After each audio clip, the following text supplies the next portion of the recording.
오늘 명절을 앞두고 있는데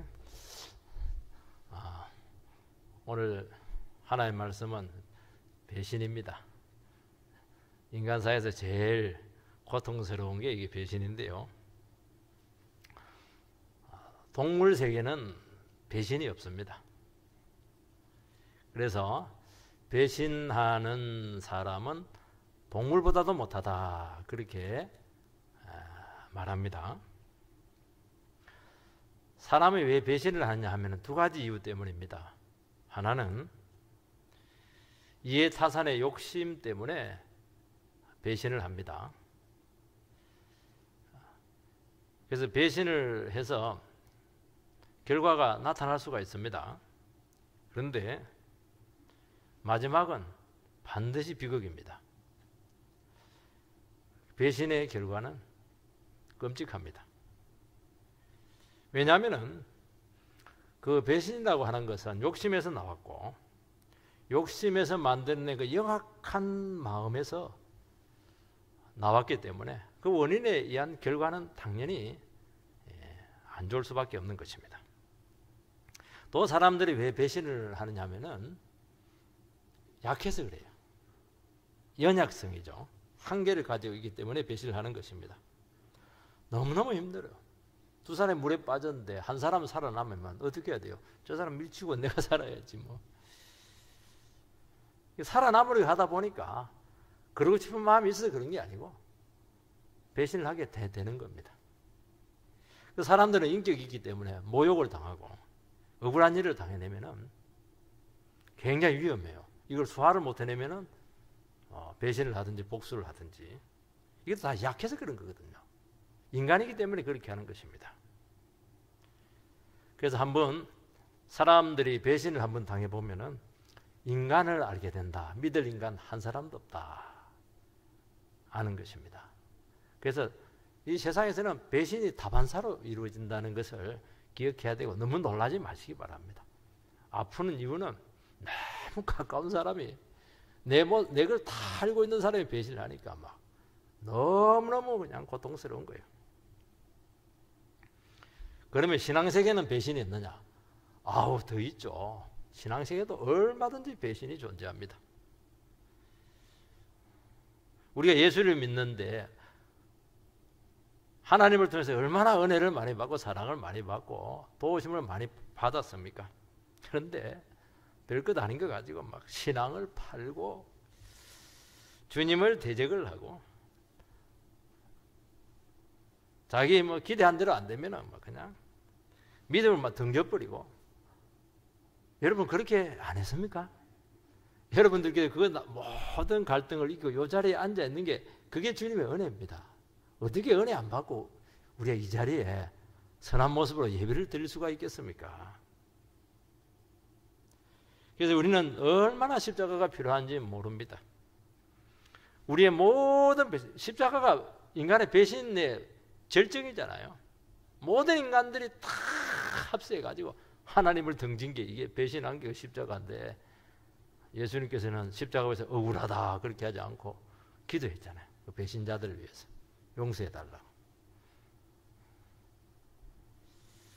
그래서 우리는 십자가 은혜를 붙잡지 않으면 반드시 배신하고 배신당하고 이런 삶의 고리에서 벗어나지 못한다는 것을 말씀하고 있는 거예요. 오늘은 그 유명한 가룟 유다의 배신이 나옵니다. 아이, 가룟 유다하고 나하고 무슨 상관이 있습니까? 상관이 굉장히 많습니다. 그런 게 성경에서 기록했죠. 주님을 3년간 따른 제자가 배신을 했습니다. 은혜는 다 받은 제자였습니다. 그 제자가 배신을 할 수 있었다면 이 세상에 어느 인간도 다 배신할 잠재 요인을 가지고 있다고 말씀하고 있는 것입니다. 그 배신한 분이 누구세요? 허물이 많은 인생이 아니잖아요. 천지를 만드신 하나님의 아들이세요. 우리를 위해서 십자가에 죽어주신 그분을 배신을 한다니까요. 아니, 우리에게 뭐 꽉지르고 욕을 하고 막 때리고 그렇게 하면 이해가 돼요. 모든 것을 다 주신 그 주님을 배신할 수 있는 게 우리 인간이에요. 그 인간이 얼마나 사악하고 연약한가 하는 것을 우리는 항상 기억을 해야 된다는 것이고, 나는 안 그러겠지. 아닙니다. 여러분도 그 위치에 있어 보면은 얼마든지 등 돌리고 욕하고 그냥 도망갈 그런 위인이라는 잠재 그 요소가 있다는 걸 반드시 기억을 해야 된다는 것입니다. 그래서 오늘 제목을 은혜의 배신이다, 그렇게 제가 정했습니다. 이거 제가 정한 거예요. 그래서 우리가 믿음 생활을 하지만은 은혜 받지 못하고 내가 죄인이라는 것을 진정으로 고백하지 못하고 그렇게 하면은 누구든지 제2의 가룟 유다가 될 수 있다고 말씀하고 있는 것입니다. 우리는 다 죄성을 가지고 있어요. 우리 마음속에 탐욕이 있어요. 우리는 정말 교만을 가지고 있습니다. 이것을 하나님의 말씀과 성령으로 다루지 못하면 얼마든지 뒤집어질 수 있다는 것을 우리에게 말씀하고 있고, 정말 우리의 구원을 두렵고 떨림으로 이루어 가라고 하신 그 말씀이 진짜다는 것을 여러분들 신앙생활 하시면 아마 깨닫게 될 줄 믿고, 한순간도 긴장을 놓치지 말고 주님 바라보는 귀한 믿음의 자녀들이 되기를 축복합니다. 첫 번째는 예수님께서는 유다의 배신을 이미 알고 계셨다는 것입니다. 17절 18절, 저물매 그 12를 데리시고 가서 다 앉아 먹을 때 예수께서 이르시되 내가 진실로 너희에게 이르노니 너희 중에 한 사람 곧 나와 함께 먹는 자가 나를 팔리라 하신대. 지금 예수님께서는 마지막 유월절 만찬을 준비하고 있어요. 얼마나 뜻깊은 자리겠습니까? 여러분, 식사는 누구랑 하고 싶었습니까? 마음이 따뜻한 사람, 내 마음과 통하는 사람, 그런 사람으로 하지, 나를 팔려고 배신하려고 탁 하는 그 사람과 하면은 먹다가 체합니다. 싫어하죠. 식사 자리는 편한 사람 가고 싶은 거예요. 주님께서는 너무너무 그 제자를 사랑하셔서 그 힘든데도 불구하고 마지막 만찬까지 그를 데리고 가셔서 그에게 기회를 주신다는 것입니다. 그래서 유다가 알아들을 말로 암시적인 말을 합니다. 너희 중에 한 사람 곧 나와 함께 먹는 자가 나를 팔리라.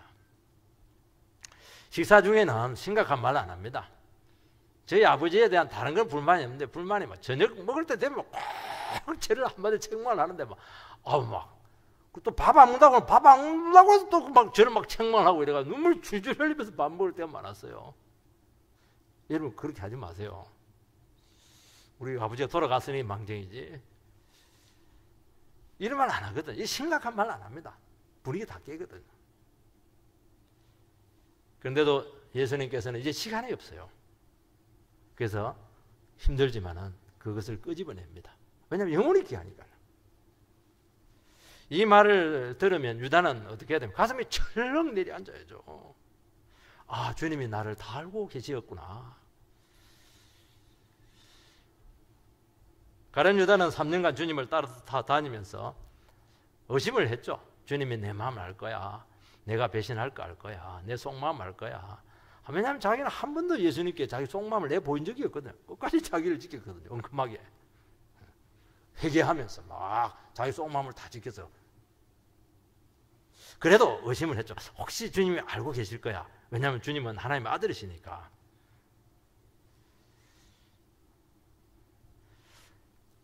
예수님께서는 유다, 네가 나를 팔어? 이 배신자야. 그렇게 하지 않고 너희 중에 한 사람, 그 12분의 1이 되니까 여지가 많은 거예요. 얼마나 깊이 배려를 하시고 문제를 던지고 있습니까?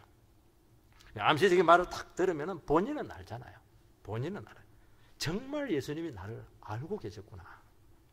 심장이 뛰어야 되고 막 호흡이 가파져야 되고 멎어야 되고 그 자리에서 고백하고 엎드리는 것이, 그것이 정상이죠. 모른 척 탁 하고 입 탁 다물고 가만히 있었습니다. 정말 가룟 유다는 가룟 유다예요. 우리도 아무리 힘들고 어려워도 입 탁 다물면 누가 알아요? 아무도 몰라요. 얼굴도 색깔도 안 바뀌고 이렇게 있는 거예요. 시편 41편 9절 말씀을 띄워주시기 바랍니다. 시편 같이 읽겠습니다. 시작. 내가 신뢰하여 내 떡을 먹던 나의 가까운 친구도 나를 대적하여 그의 발꿈치를 들었나이다.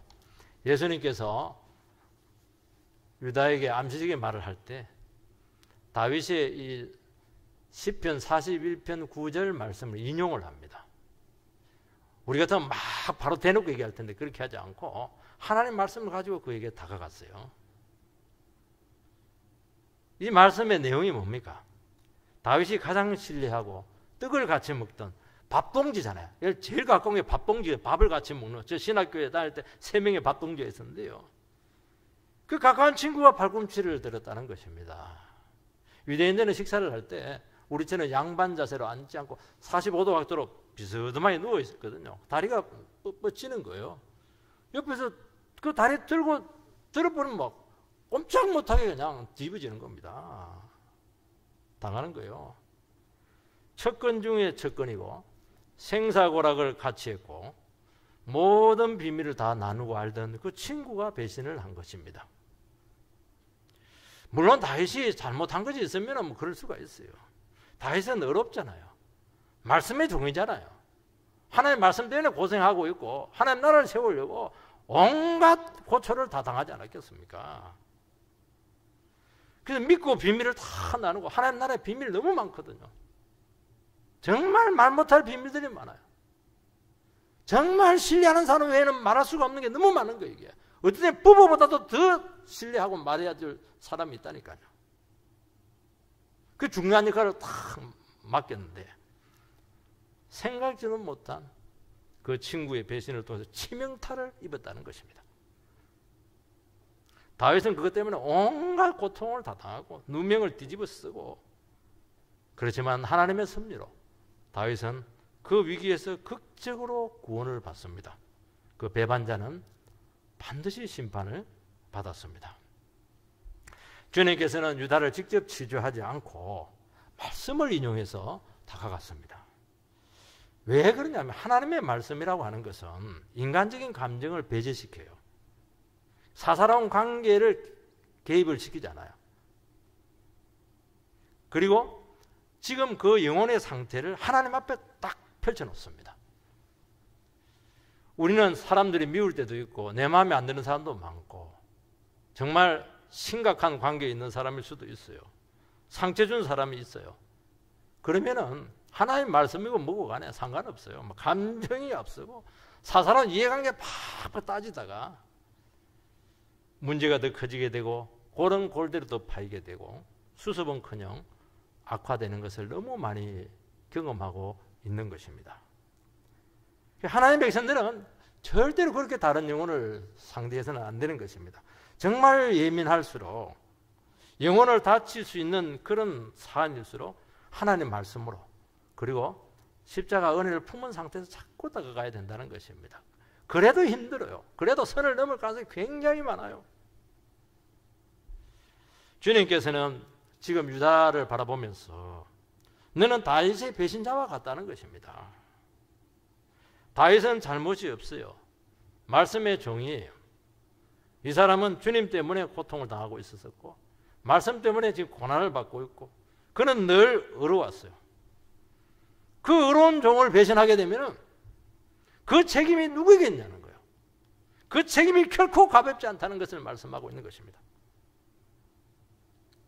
다윗이 하나님 말씀 순종하다가 위기를 맞습니다.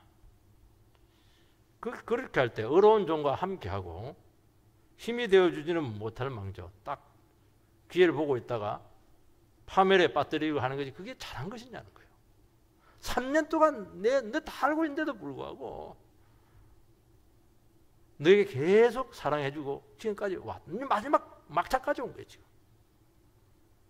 더 기도해주고 이해는 안 되더라도 왜 믿어주지 못하느냐 하는 것입니다.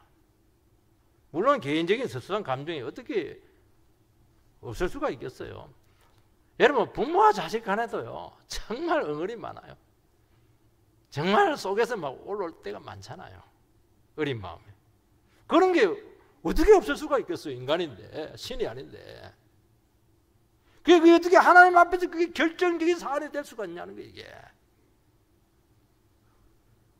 주님께서는 유다로 하여금 하나님 말씀 앞에서 너의 죄와 잘못을 객관적으로 한번 보라는 겁니다. 왜냐하면 지금 완전히 지금 마귀에게 사로잡혀 있거든요.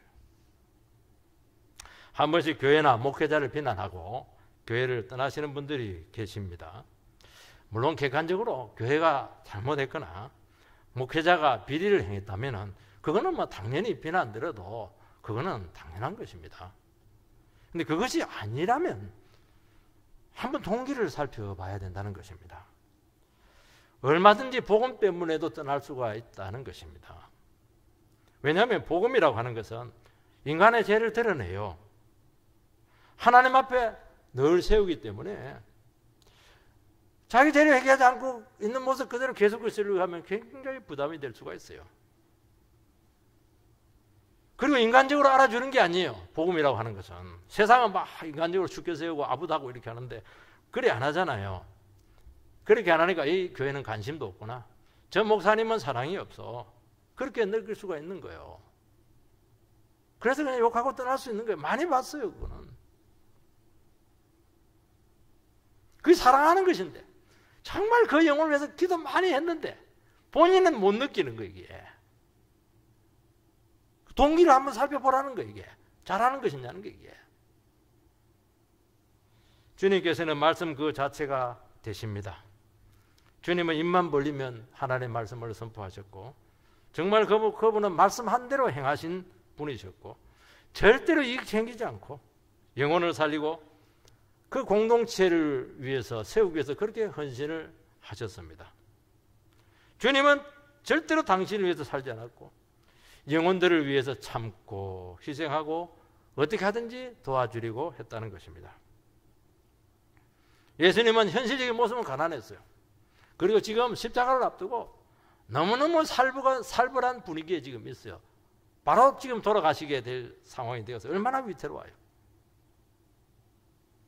그 상황 가운데 탁 그에게 말하는 거예요. 넌 내 잘못한 거 있으면 말해보라는 거예요. 내가 들어줄게. 진짜 내가 네게 잘못한 거 있으면 이야기하라는 거예요. 지금. 네가 그에 대해서 말하지 못한다면 너는 지금 진리를 거스리고 있고 너의 행위는 하나님을 대적하는 것이라는 것입니다. 지금 현재 처지만 바라보면서 네 감정만 사로잡혀가지고 나를 업신여긴다면 그거는 다른 이유가 아니고 말씀과 복음에 대한 반감에서 나왔다고 진단을 하고 있는 것입니다. 지금 이 순간이라도 그 사감들 다 내려놓고 감정 다 이해관계 다 내려놓고 진리를 받아들일 수 있느냐는 게 지금. 만약에 이 자리에서 진리를 받아들이지 못하면 마지막 기회를 놓치게 되는 것이고 심판을 자초할 수밖에 없다고 그에게 통보를 하고 계시는 것입니다. 우리는 다 부부 생활을 하고 있어요. 신앙이 좀 달라요. 신앙이 좋은 쪽이 있고 안 좋은 쪽이 있고 대개 보니까 뭐 아내들 쪽이 좋은 경우가 많은데 꼭 그렇지만은 않아요. 그런데 신앙이 막 너무 엉망이에요. 있는 것도 아니고 없는 것도 아니고 막 잘못 살아가고 있어요. 너무 세속적이에요. 그런데 전혀 깨닫지 못하고 더 잘해줄수록 악하게 나올 때가 있을 것입니다. 그때 신앙 좋은 쪽에서 그 상대를 해서 말할 수 있어요. 나는 주님 앞에서 살았고 당신과 가족을 위해서 희생하고 살아온 것밖에 없습니다. 당신이 그렇게 애를 먹이고 괴롭히지만은 나는 당신 때문에 내 신앙 많이 좋아졌어요. 약으로서 썼어요. 그렇지만은 당신 인생에 대해서 내가 참 걱정이 되고 있고 지금도 눈물로 당신을 위해서 기도하고 있다고. 당신이 그렇게 말씀을 좋아하지 않고 있고 그렇게 하나님 앞에서 고난을 회피하려고 하고 있고 그냥 집안에 어려운데 술이나 먹고 있고 무책임하게 살아가는데 내가 기도할 때마다 당신이 영적으로 너무너무 위태로운 상태이기 때문에 그게 마음이 괴롭다는 거예요. 왜 감사가 없어요? 왜 입만 벌리면 원망을 해요? 원망을. 왜 남 탓이나 해요? 마땅히 인정해야 될 사람을 원수처럼 왜 여기냐? 여러분 이런 말을 할 수 있으려면 정말 그 영혼을 위해서 눈물로 기도해야 됩니다. 마지막까지 영혼을 포기하지 않고 사랑하는 그 사랑의 화신만이 이런 이야기를 할 수가 있어요. 예수님이 이런 이야기를 하잖아요. 누가 가룟 유다에게 감히 그런 얘기를 할 수가 있겠어요? 너 지금 배신자라는 게 지금 어떻게 그런 말을 할 수가 있겠어요? 유다는 배신을 알았습니다. 예수님께서는 그 전에 너는 도적이다, 너는 마귀다 대놓고 얘기한 적이 있었어요. 그런데도 내치지 않고 품고 사랑하고 전혀 다른 제자와 차별하지 않았습니다. 도리어 더 높였죠. 회계집사를 딱 세워놨잖아요. 제일 신뢰하는 사람이 회계집사잖아요. 회계를 맡는 사람이잖아요. 아낌없이 주셨고 마지막까지 신사적으로 대하셨어요. 한 번도 은석을 높이지 않았어요. 진리 앞에서 책임을 묻고 있고 하나님 말씀 앞에 다시 한번 반응을 해라고 촉구하고 계시는 것입니다. 여기까지 올 동안 주님께서 그 영혼을 두고 얼마나 고민을 많이 했겠어요. 말씀 앞에서 어떻게 해야 될지 얼마나 눈물을 많이 흘렸겠어요. 뻔히 다 알고 있는데 여러분, 우리는 영적으로 서로 맞지 않을 수도 있고 서로 힘들게 하고 이해할 수 없는 그런 영혼의 상태를 가진 분들과 상대를 해야 될 수도 있어요. 우리는 오늘 이 시간 기억해야 돼요. 나와 가까운 배우자가 될 수도 있고 친구가 될 수도 있고 가족이 될 수도 있는 거예요. 동지들이 될 수도 있는 거예요. 여러분들 결단하시기 바랍니다. 어떤 상태도 나는 복수하지 않겠다. 나는 그 영혼에서 끝까지 기도하겠다. 나는 절대로 포기하지 않겠다. 그걸 오늘 이 시간 분명히 기도를 해야 될 줄 믿습니다. 그러면 하나님께서 이 말을 할 수 있는 자격을, 권세를 주실 것이고 그 말은 강력한 능력으로 임하게 될 줄 믿습니다. 자기는 한 번도 기도 안 해놓고는, 전혀 사랑하지 않아 해놓고는 막 그냥 똑같이 막 대들고 싸우고 이렇게 해놓고는 제대로 살아라고. 그게 말이 되겠어요, 그게?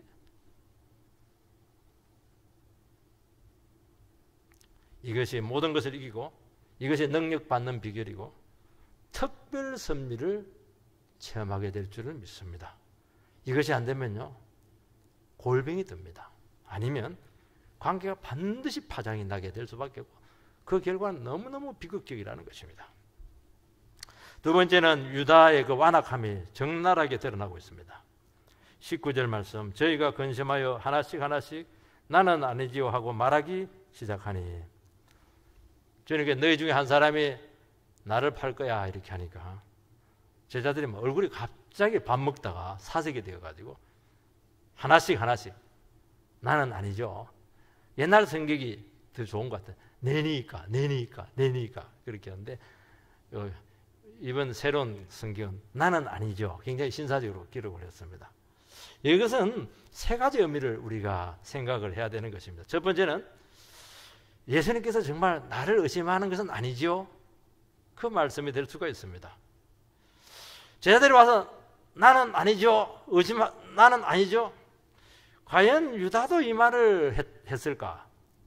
했을 수도 있고 안 했을 수도 있는데, 안 하면 드러나잖아요. 다른 사람이 나가지고 아니죠 이러는데 나는 안 하고 있으면 도드라지니까 이게 자기가 의심받을 수 있으니까 저는 했다고 봐요. 예수님 나는 아니죠 이 말을 했다고 저는 생각을 해요. 그런데 정말 이 말을 했으면 악한 것입니다. 주님께서 자기 자신을 두고 말하는데 다른 제자들이 알까봐 천연덕스럽게 말한 것입니다. 우리는 죄 짓고 나서 악한 생각과 모략을 쓰고 나서 사람이 알까봐 전전긍긍해요. 하나님이 두려운데, 하나님이 알고 있는데, 하나님이 알까봐 두려워야 되는데 다른 사람이 알까봐 두려운 거 이게. 그게 가룟 유다의 마음이 이게. 여러분, 가룟 유다에게 큰 찔림이 있었을 것입니다. 어떻게 양심이 가만히 있을 수가 있겠어요? 주님께서 딱 대놓고 이야기하는데 괴로워 견디지 못했을 것입니다. 유다는 회개하거나 돌이켜야 되는데 거기서도 나도 아니죠? 사악하죠. 돌이키지 않습니다. 다른 제자들의 태도도 좀 문제가 있어요. 예수님 도대체 우리 중에 그놈이 누구예요? 말하세요. 응징하겠습니다. 이렇게 나가야죠. 나는 아니죠. 나만 면피하면 된다는 거예요. 교회 생활 하다 보면요, 면피용 이런 분들이 많이 계세요. 책임지는 모습은 싫고 그건 힘드니까 나만 아니면 되지 뭐, 빠져나가는 거예요. 그것도 바른 자세라고 보지 않습니다. 두 번째는 제자들도 주님을 배신할 생각이 있었다는 것입니다. 개역 성경에 보면 내니까 심각하게 제자들이 사색에 대해서 묻습니다. 왜 내니까 그런 얘기를 했겠어요? 진짜 떳떳하면 이 말 할 필요가 없잖아요. 떳떳하지 않은 거예요, 제자들도. 그들도 배신할 마음 많이 했어요. 한 번씩 자녀들이 와가지고 부모한테 사과합니다. 엄마 미안해. 엄마는 상상이 안 돼요. 왜 잘못한 게 없거든요. 본인은 잘못한 게 있는 거예요. 그래서 사과하는 거예요. 자기 양심 때문에. 우리도 신앙생활 하지만 얼마든지 주님 배신할 생각 많이 했잖아요. 악한 생각 많이 했잖아요. 너무 힘들고 뜻대로 안 되면 막 아예 다 뜯어치워버리고 그냥 될 대로 되라. 막 그냥 개판 쳐버리자. 막 그냥 심한 오해를 받을 때 그냥 배신하고 도망가자. 얼마나 여러분들 그 생각 많이 했어요. 신앙 다 그만두고 싶다. 그 성도들 다 보기 싫다. 그냥 막. 우리가 이 자리까지 온 것은 전적으로 주님의 은혜인 줄 믿습니다. 베드로도 그랬잖아요. 세 번 부인해. 나는 절대로 예수님 배신하지 않는다고 끝까지 지켜주겠다고. 고인간이 위험한 사람이에요. 그 자기를 몰라서 그래요. 딱 2번 늘기 전에 3번 부인하리라.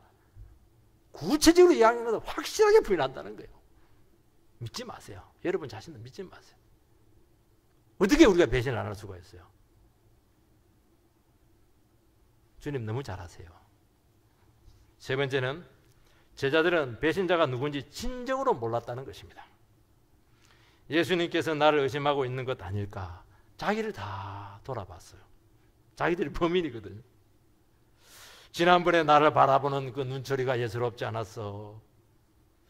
만약에 그들 중에 유다가 정말 예수님을 배신할 사람이라 공감대가 딱 있었다면 아무 말 안 하죠. 눈만 딱 돌려.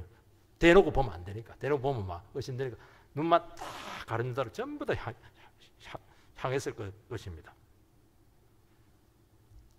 이 모든 상황을 바라보게 되었을 때 이유 불문하고 유다는 정말 마음의 철판을 깔았고 정직하게 반응하지 않았다는 것입니다. 그러면 어쩔 수가 없어요.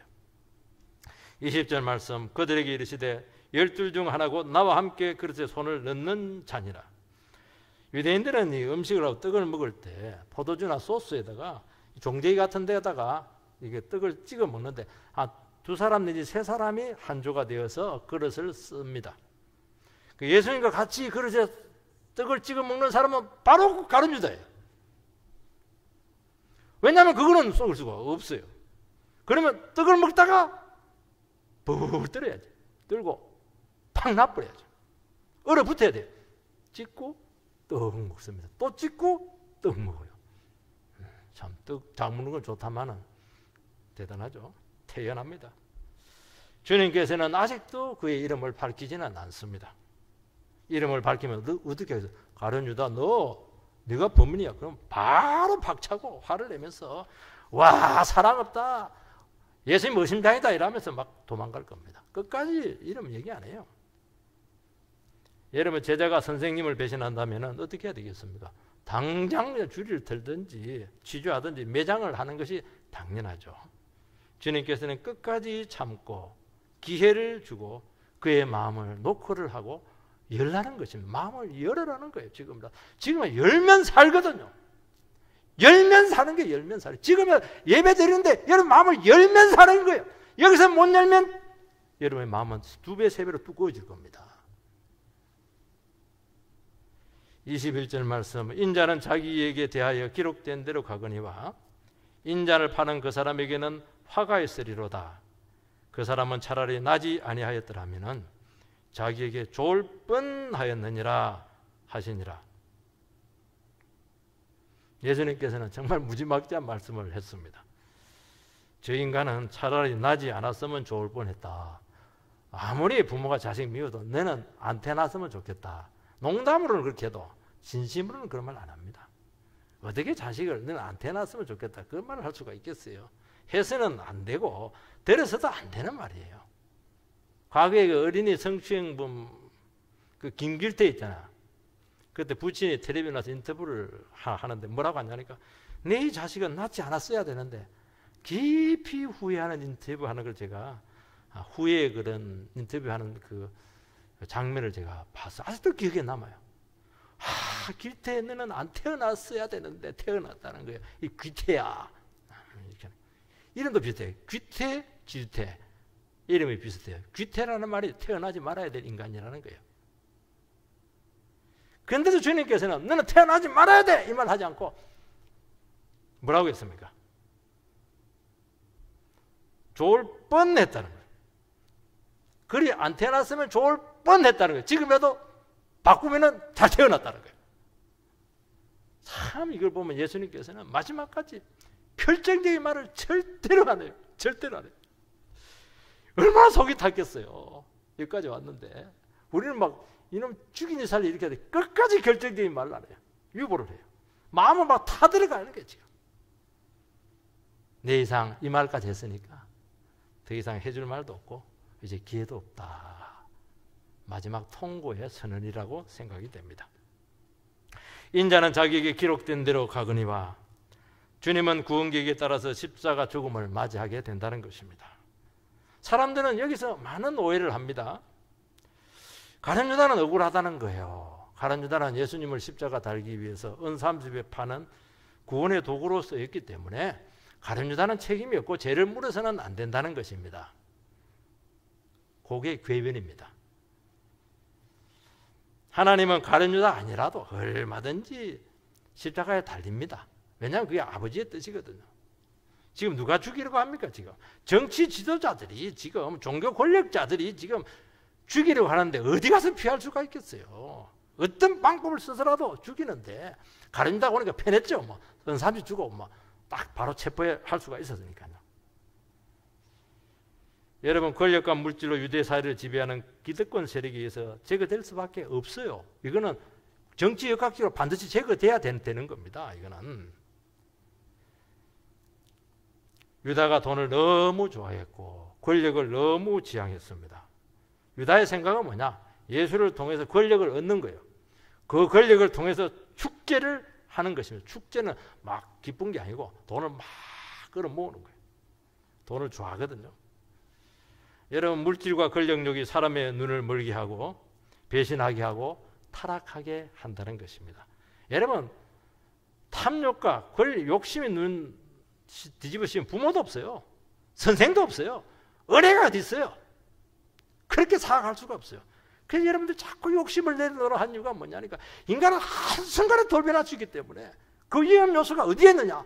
욕심과 교만에 있기 때문에 기가 뜨겁도록 그 얘기를 제가 하는 것입니다. 틈만 나면 이것을 다스려라 다스려라는 거예요. 마귀가 들어가 버리면 바로 뒤집어지는 거예요. 인간은 눈이 확 뒤집어지는 거예요. 돈 보고 뒤집어지는 거예요. 그러면서 망하는 거예요.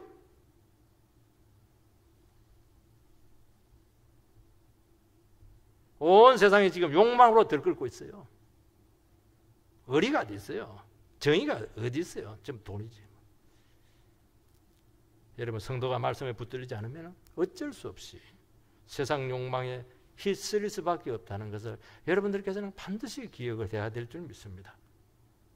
더러운 이익을 위해서 진리를 파느냐. 여러분 세상이 악하고 야망과 성공과 권력으로 치달을지라도 성도는 자기 자신을 지켜야죠. 다 그리 살아가는데요 세상이. 그거는 우리가 할 말이 아니죠. 다른 인생이 되어야 되죠. 가룟 유다 하필이면 너냐는 거예요. 하필이면 너가 거기에 엮여가지고 그 같이 동급으로 취급을 됐냐는 거예요 지금. 그게 안 땄다. 하필 예수 믿는 너냐는 거예요. 그 자리에 너가 있을 자리가 아닌데 왜 네가 그 역할을 하냐는 거예요. 그 역할을. 돈 30이 얼마라고 그게. 아무것도 아닌데 그거. 우리는 유다의 배신을 통해서 복음의 진정성의 의문을 제기하게 합니다. 가룟 유다가 끝까지 배신하지 않았다는 게 이게 굉장히 사람들에게 큰 시험거리가 된다는 것입니다. 가룟 유다의 배신에도 우리는 두 가지를 교훈을 얻어야 될 줄 믿습니다. 하나는 가룟 유다는 한 번도 진리 앞에 자기 자신의 마음을 열지 않았다는 것입니다. 가룟 유다 3년 동안 따라다니면서도 성경 공부 많이 했는데도 한 번도 자기 재성과 연약함을 고백하지 않았어요. 자기가 얼마나 은혜가 필요한 존재인가 하는 것을 몰랐다는 것입니다. 예수가 죽어야 될 정도로 완악한 인간으로까지는 여기지 않았어요. 문제는 있지만은 하나님의 아들이 나를 위해서 죽어야 된다까지는 생각하지 못한 것입니다. 그러니까 한 번도 죄인됨을 고백하지 않았어요. 여러분, 구원은 뭐냐? 하나님 말씀 앞에 내가 거꾸로져 본 경험이 있느냐는 거예요. 밤새도록 회개해 본 경험이 있느냐는 거예요. 지금 주님 앞에서 무너져가지고 내 인생이 완전히 무너졌어. 어린아이처럼 막 허물어져 본 적이 있냐는 거예요. 지금 끝까지 너 인생을 네가 붙잡고 있지 않냐는 거예요. 지금 왜 인생의 파산 선고를 하지 않았냐는 것입니다. 재용서의 가치를 몰랐다는 것이죠. 제가 얼마나 무서운가 하는 것을 몰랐다는 것입니다. 일은 잘했죠. 그러니까 회개를 시켰죠. 처신도 잘했죠. 3년을 쏘겨냈으니까 대단하죠. 인정을 받았죠. 인정받았잖아요. 그게 무슨 소용이냐는 거예요. 한 번도 주님 앞에서 내가 죄인됨을 처절하게 몸부림쳐보지 않은 그 인간이 인정을 받았는데 무슨 소용이냐는 거예요. 이게. 여러분, 우리도 얼마든지 유자처럼 마귀짓 할 수 있습니다. 인정받을 수 있어요. 오래 신앙생활 할 수도 있어요. 정말 내가 주님 앞에서 죄인됨을 고백했느냐 하는 것은 정말 중요한 질문이라고 우리에게 고백하고 있는 것입니다. 내가 깨지고 허물어진 경험이 우리는 없어요. 그러면 주님 앞에 결정적인 죽음 앞에서 또 아니면 결정적인 이해관계 앞에서 내 생사가 걸리니까 결정적인 인생의 고비에서 어떻게 합니까? 반드시 주님 거부하죠. 내가 살아야 되니까. 교회를 깨뜨릴 수 있어요? 자기가 살아야 되니까 그렇게 하는 거예요. 두 번째는 주님에 대한 실망입니다. 여러분, 은30은 많은 돈이 아니에요. 주님에 대한 기대가 무너졌기 때문입니다. 가룟 유다는 주님을 3년 동안 따라다닌 것은 이분을 따라다니면 한 자리 기대했죠. 아니면 적어도 혁명가로서 육적인 이스라엘 나라를 회복할 그분이고, 그분 정권 받으면 장관 한 자리에 하지 않겠습니까? 재정부 장관 이런 거.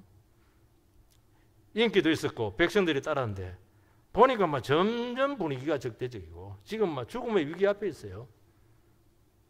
예수님이 죽으면 어떻게 되는 겁니까? 그 일당들은 다 일망타진. 왜냐하면 다 동조자들이니까. 위기감을 느낀 거예요. 나도 죽을 수 있겠구나, 망할 수 있겠구나. 위기감을 느낀 것입니다. 그때 가룟 유다는 아니 말이야, 현실에서 이렇게 무능한 진리가 무슨 소용이야? 행동하지 않는 이 말씀이 무슨 가치가 있어? 회의를 딱 느낀 거예요. 그런데 이때가 참 중요했어요. 이때가.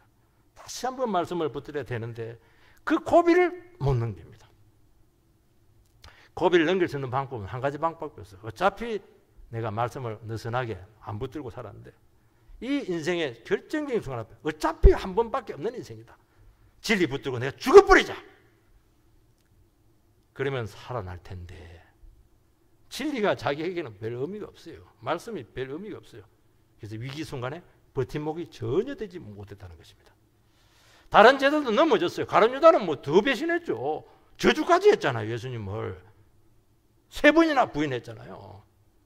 그래도 가룟 유다는 일어섰어요. 왜냐하면 그는 너무나 자기 자신이 죄인이라는 걸 잘 알았거든요. 그 하나님의 말씀을 딱 기억을 했거든요. 말씀을 기억하니까 일어서는 거예요. 말씀을 기억하면 된다는 거예요. 말씀 붙잡고 일어섰잖아요. 이게 죽음을 이기는 능력이라는 것입니다. 여러분, 우리는 세상적인 기대를 버려야 될 줄 믿습니다. 사람 믿지 마세요. 주의 종 절대로 기대하지 않지 마세요. 여러분, 저는 실망을 많이 줄 겁니다. 저는 여러분 기대를 채워줄 마음 전혀 없어요. 주님께 그냥 가세요. 여러분 신앙생활에 있어서 반대급부나 특별한 기대를 가지면 그 기대가 무너지는 순간 원수가 되고 여러분의 신앙이 위기로 바로 들어갑니다. 여러분 모든 인간적이고 세상적인 기대를 전부 다 버리시기 바랍니다. 하나님의 뜻은 기대나 바람이나 욕심이 없어졌을 때, 내 것이라고 주장할 수 있는 것이 아무것도 없어지게 되었을 때, 그때 주의 뜻이 여러분을 통해서 이루어질 줄 믿습니다. 그것이 신앙으로 서는 거예요. 나는 없어져야 돼요. 주님만 나타나야 된다는 것입니다. 그래서 우리 인생에서 큰 실망의 순간에 왔을 때, 아, 이때 나를 부인할 수 있는 절호의 기회가 왔구나. 딱 자기를 버리시기 바랍니다. 그리고 하나님 말씀을 붙드시기 바랍니다. 그때 말씀은 여러분에게 능력이 될 줄 믿습니다. 그때 하나님 말씀은 현실 속에서 역사하는 참 진리인 것을 구구절절 여러분 삶 가운데서 확인시켜 줄 줄 믿습니다. 그런 은혜 가운데 있게 되기를 주의 이름으로 축원드립니다.